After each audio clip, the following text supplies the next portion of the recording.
pane nhu yanenge kubatira pana pambo yezimbabwe iri kuramba yakaita kuti vakomana opposition varamba vari determined kuda kuisa chinji nyika yezimbabwe nhau yemaflood elections emuna 2023.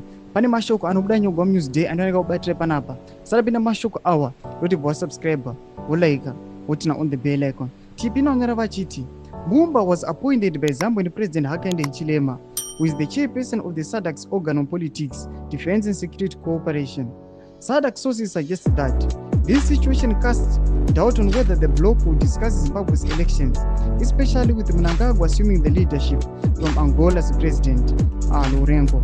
In addition, sources within SADC's electoral mission for Zimbabwe's 2023 elections, which Mnangagwa narrowly won against his closest rival Nelson Chamisa, indicated that the 16-member bloc was unlikely to deliberate on Harare's polls. Chamisa led the Citizen Coalition for Change, which he has since abandoned. Ndo mashoko kubuda panapa zvichinzi aiwa according kune zvinhu zviri paground tichiona idi Mnangagwa achiona chairmanship. Vari kuti panapa nhau yemaflood elections inonasa kusadzokera, but tiri kuona kuti vakomana veopposition havasi kuneta.